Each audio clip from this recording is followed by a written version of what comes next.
And we already did a class on the laws for burial. So we're not going to talk about that very much. We'll just do these are just for mourning. Because we talked about the responsibilities of the Chevra Kadisha earlier. So we'll focus on this now, mourning. So Hilchot Avelut. Here's some Hebrew terms that are important. The first is Avelut. This is the practices of mourning in general. It's called Avelut. And then we have Avel. Avel is the mourner, the person who is mourning. And then we have Aninut, and this is the period of time before the deceased is buried. And then we have Onen. This is the status of the mourner before the burial. They're called an Onen. And then after the burial, they're called an Avel. Okay. And then we have the Kevura, which is the burial itself. And then we have Kavod Hamet, and we had this last time too. This means honoring the dead, or Kavod can mean honor or glory, dignity of the dead. And then we have Tum'ah, which is ritual impurity. And then we have Tumat Met, or corpse impurity. And then we have Kri'ah, which means tearing. It refers to tearing of clothes or clothing or garment. And then we have Shiv'ah, which is the 7-day mourning period. And then we have Shaloshim, which means 30, and that refers to the 30-day mourning period. And then we have Shnem Asar Chodesh. Shnem Asar means 12, and then Chodesh is months, and this applies to when one's parents, when one of one's parents dies. And then we have Hesped, which is the eulogy that is said at the funeral. And then we have the Levaya, which is the funeral escort. Literally, it means accompaniment, the people who carry the casket. And then we have Nichum Avelim. This is the act of comforting the mourners. And then we have Seudat Havra'ah, which is the meal of consolation. This is the meal that happens after the burial. And then we have a Yat Sait. This is the anniversary of their death. And then we have Hashkava, which is a memorial prayer or service. This is the Sephardic term. And then we have Azkara, which means memorial or remembrance. This is it's a gathering, a service, which happens afterwards. What's the difference between the first these last? I'm not sure. Okay, so laws and customs. Most of the laws and customs apply to the 7 mourners, and these are the primary Avelim, the primary mourners, which are the 7 close relatives of the deceased. So, for example, a Levite is not supposed to take part in the burial of anyone, and unless it's a close relative. And so close relative would include the father, Av, the mother, Em, or Im, the son, Ben, daughter, Bat, sister, Achot, or spouse, Isha or Baal, depending on if it's a male or a female. And this is based on the Torah's list of relatives for whom a Kohen may defile himself, become tameh, in Leviticus chapter 21, verses 1 to 4. And the full mourning system is developed in Rabbinic Halakha Moed Katan and codified later by the Rambam and in Shulchan Aruch. So we're going to talk about each stage of mourning, what it is, the practical laws and customs. Okay, so first is before the burial. So the person, the mourners are called, again, one of them is an onen, plural is aninut. No, actually, aninut is the time period, sorry. So onen is the person, mourner. And the practical steps of what to do is to call a Hevra Kadisha or the funeral home and your rabbi to let them know that your loved one has passed away, and to secure the body respectfully and begin burial arrangements, kavod hamet. And also to notify close family calmly and designate an organizer so mourners aren't overwhelmed. And many communities avoid casual conversation and normal life activities during this time. If the mourner is actively handling arrangements, many minimize other obligations to focus on their burial needs. And so you have to decide on a burial location, a cemetery, a time, and logistics. I think it's best to even take care of these ahead of time. We should probably call around, since we're doing these classes right now, call around to see what would be a good place for our community.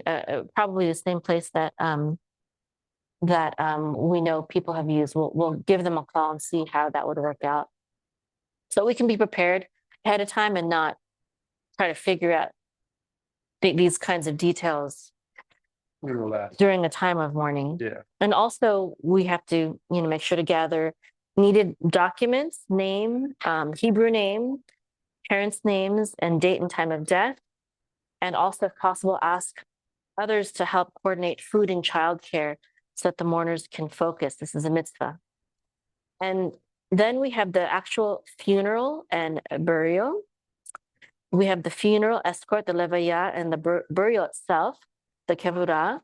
This is the major Torah-centered act of honor. And these are the sources for that. Practical things to do is to keep the levaya dignified and focused. It shouldn't be showy. It's not supposed to be showy. And that the mourners also participate in the escort. They don't have to be the actual people holding the casket, but they should walk with it behind, accompanying. And also at burial, to help fill the grave. We talked about this in the previous class. Take some dirt with a shovel and help bury the casket, adding a shovel or up to 3. And if you can, with some dirt from Israel. And I'm going to try to purchase some of that this week. I found a source to do that.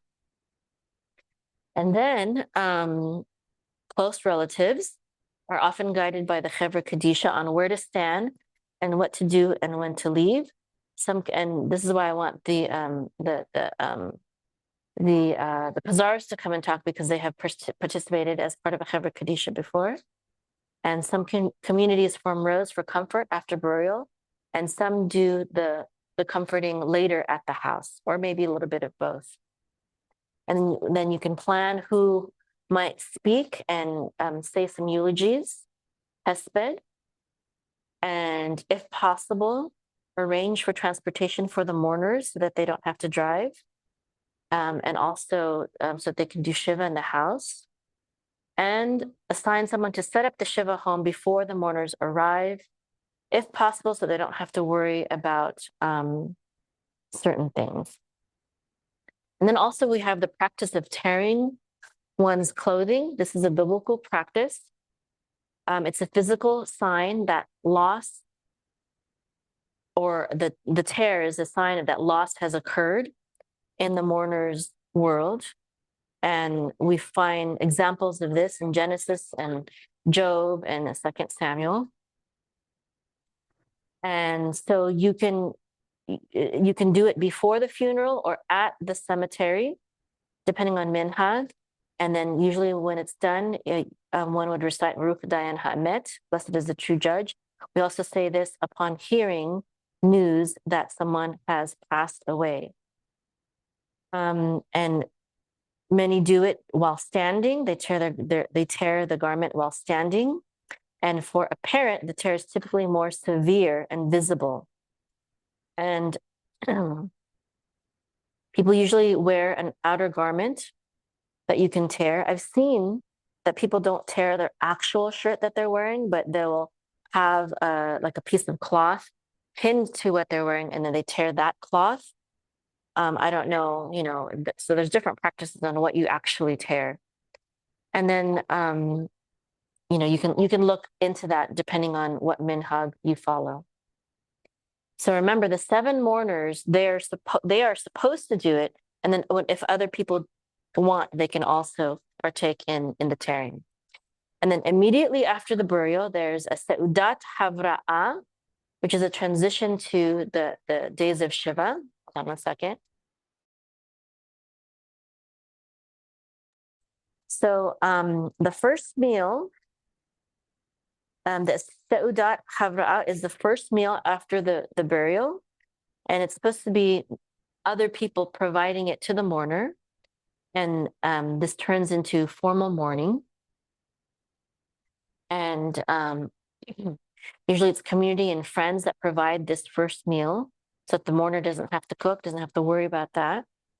And giving them simple food is common, nothing rich like dessert or things like that. Simple food, which is part of the mourning process. Also, washing hands. So when we went to a burial, Jewish burial, they had Netilat Yadayim station set up so that after you scooped some of the dirt into the ground, then you would wash your hands, do Netilat Yadayim before leaving, and just remembering that this is a state of uncleanness, that you are transitioning to the next stage. Okay. And then after that is the Shiva, 7 days of Shiva. This is an intense week of protected grief beginning after the burial, especially for the 7, right? The 7 that we talked about, the 7 types of mourners. And this is based, again, on the Bible, Genesis chapter 50, verse 10, where there were 7 days of mourning for Yaakov, and also in Job, where his friends would sit with him for 7 days in silence. And some practical things to do is the mourners should stay at home as much as possible. And they're supposed to sit on low seating, either on the floor or just like a low stool or something like that. And participate in prayer if a minyan is arranged, if possible. It's good to be in community at this time, if you can. And also to receive visitors, but the mourner is not supposed to be entertaining visitors. They can receive visitors. It's the mitzvah to visit them, but don't expect, like, you're not supposed to greet them or even start a conversation. You're supposed to just sit and just mourn with them, just sit in silence with them and just be there for them as they are mourning. Let the mourner initiate a conversation if they want to, but don't try to engage. Also, the visit should be short and respectful. And perhaps if you are going to talk, share a memory about the deceased, if possible, or let them share a memory. Also, other customs include covering mirrors if you have them in the house, and not to say hello or shalom, but just like silence, and because it's hello and shalom, that's supposed to be a greeting, that's supposed to be joyful, right? It's supposed to bring joy to the other, but you want to let them mourn instead. And also looking at a mirror, you're supposed to, you look at a mirror to make sure you look good and things like that. But, during this time, you want to not have to worry about that. So you cover mirrors. So just remember, you don't have to worry about looking good for other people or saying hello and shalom or entertaining other people. You can just focus on mourning for the deceased. Okay. And then there's other minhagim with a candle and having a printed sign on the door to remind people to enter quietly and be respectful. Sometimes there might be even visiting hours in front of the door, and assigning someone to be at the door to receive, open the door for people, and manage crowds so that not too many people come in at one time, so as to not overwhelm the mourners. And also having baskets of food or delivered, maybe like one per day, so that the mourners don't have to worry about cooking. And if you are trying to have a minyan, keeping the services short and making it scheduled so that the mourners can be not overwhelmed with that practice. And then after that period, after the 7-day period, is a 30-day mourning period, which is supposed to be like a gradual return to life until day 30 from the burial. And these practices are again rooted. These are traditions rooted in biblical practice. And some practical things to do is to return to work. Usually happens after Shiva, after the 7 days. But for the 30 days after, one would avoid things like haircuts and celebrations, parties, things like that. Also avoiding live music and parties until after the 30 days. This is a custom that varies based on community. And people plan for a gentle re-entry. They cut back on social activities and gatherings and rest more so that they can think. I remember, when my father died, I didn't really know or practice a lot of these. And I felt like, as a mother, busy mother, and my business and everything, it's very hard to stop and like force myself to mourn. So I think it's, if you can, I know it's really hard sometimes for us to do this in our modern life, but I think it's really nice to be able to. And Judaism kind of creates the space to allow you to do that. I think in the modern world, people just usually take a few days off to bury the dead, and then they just go back, and there's not really much, everything is kind of voluntary. So it's kind of nice that we have this, it's like a structured framework to remember and mourn, and that it's expected, in Jewish circles. Okay, now if it's your parent that has passed away, then there are special mourning practices for up to 12 months for the Av, the Em, your father and mother. Mourners will say Kaddish for 11 months after the 30 days. And but it depends on the minhag, whether it's 11 or 12. And then many will also, depending on their custom, will avoid weddings and parties and live music, for that time. And also set a calendar reminder for the 11-month mark, their yahrzeit or azkara. And also we have comforting the mourners outside. If you're not one of the 7, you are Nichum Avelim. You're part of the Nichum Avelim, comforting of the mourners. And again, you do things like sit and be present, give practical help, say a traditional line of comfort, and it's, and I think in American custom, sometimes we try to cheer people up, but in Judaism, the practice is not to do that. It's just to just kind of be there to help them mourn instead of trying to comfort them and trying to make them be happy, but supporting them in mourning and sadness. And then in terms of Shabbat and festivals, on Shabbat, even though they're mourning for 6 days, on Shabbat, mourners will change to Shabbat clothing, more formal, more nice, more joyful.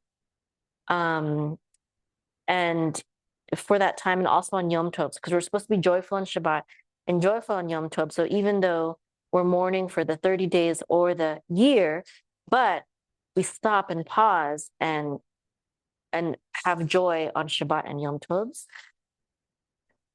And that's about it. And that's all I had for that. And then one more class on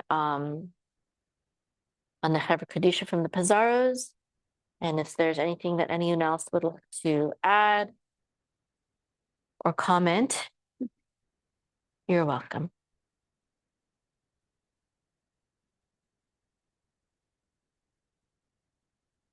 I mean, this wasn't very deep. I know. I don't know it very deeply anyways. And there's a lot of minhagim and custom. I just wanted to keep it kind of general. Yes. Can you talk in the mic? Can you give him the mic?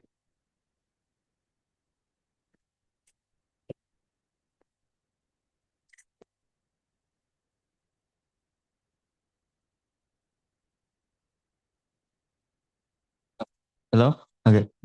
So, um, this is not something that, or some of the things I've learned, but like, for example, when a male dies and you're able to cover yourself in your keto, or when you die, you have like, a keto and a talit. Some say that you should, um, die in your keto and talit, and they should bury you in both of them. So Yes. for like a talit, the talit should be able to cover all of you. So you basically don't use a casket, but use your talit as your casket, and then your keto as a form of saying that you're pure when you're going to heaven. And then yeah, I think that's Yeah, that's very interesting that I forgot which rabbi said this. He said that the bride when she gets married, she wears this very fancy dress. And then the groom, when he gets married, he wears his kittel. And it's the same outfit. This is an Ashkenazi practice, of course. And it's the same outfit that he is going to wear when he dies. So, and he's saying, what's the symbolism of that? And he said, that was it Rabbi Manis Friedman? It might have been, I'm not sure. Yeah, exactly. He was saying that he's dying to himself, and now he lives for his wife. That's beautiful, right? Because he wears his kittel on his, and he also wears this during Passover, special holy days. Yom Kippur, yeah. Anything else? Rav Safa, please. I know you have something good to say. He has some experience more than the rest of us. Yes, you have some. Rav Reuben said that you have some experience that you can share with us. When my father died, it was a lot of times it was hard to know what to do properly. I think we should definitely try to put things in practice as far as preparing for these things, mourning and stuff like that. Maybe we can have like a emergency booklet that we could do for people, or I mean, I know that the Pizarros have done it before, but we could have like I guess as a community we come together. This is what community is for, right? And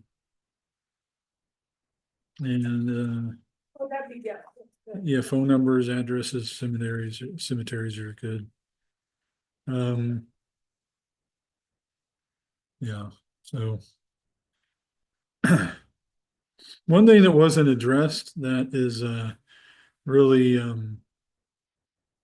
kind of not really addressed in our society, because infant death is a normal kind of a, is supposed to, because abortion is so prominent in our society. Women that have miscarriages are kind of almost made to almost be silent, or to not share any grief. Or but I was listening to a rabbi this morning, even said that if you do have a soul, sometimes if you have a live birth, that this child can be put to rest as well. And basically you're being allowed to carry a tzaddik, right? This is the Hasidic idea, is that when a preborn person gets,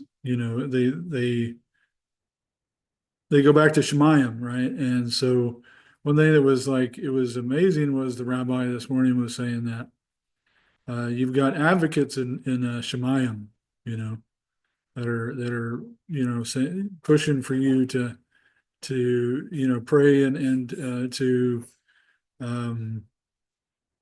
advocate for you on your behalf, So I like that idea, but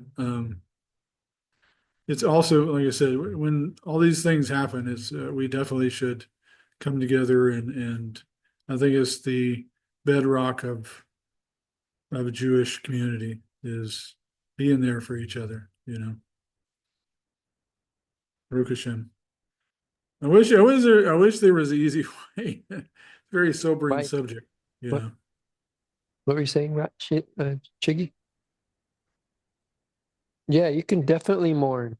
It's just, well, it's not commanded though, because there's an age limit for when these things are supposed to, where these things are expected for you.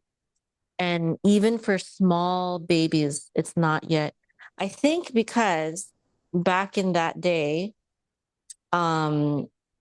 yes, babies dying, not even miscarriage, just babies dying was a lot more common. So yeah.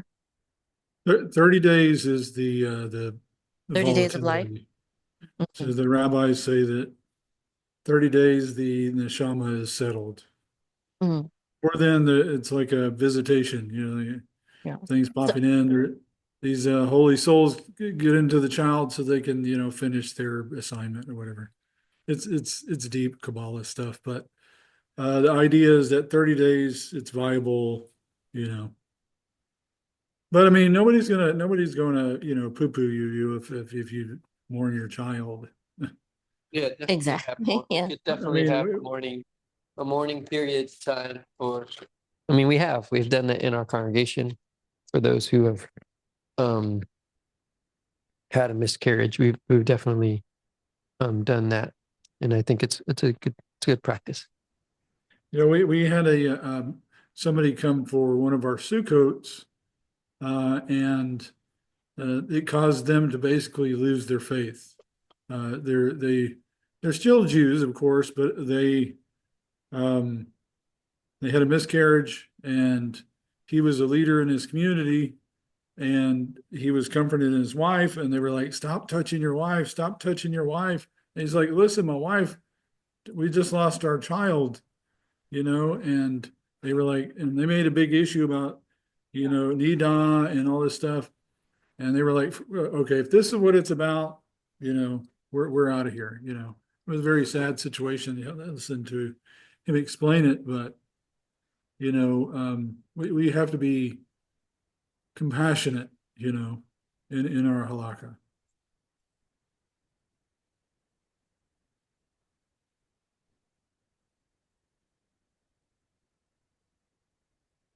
So someone asked, if you have relatives that are not Jewish, should you do these things? And you don't have to, but these are more for the mourner, not the deceased, right? Practically speaking, unless you get into Kabbalah, but practically speaking, this is to allow the people who have just lost a loved one to mourn. So this is the structure. I mean, I think it would be beneficial for the mourner to do it, whether their relative is Jewish or not, especially for, again, this is especially supposed to be done for a close family member, as we said in the 7 mourners, right? The 7 mourners. Father, mother, son, daughter, brother.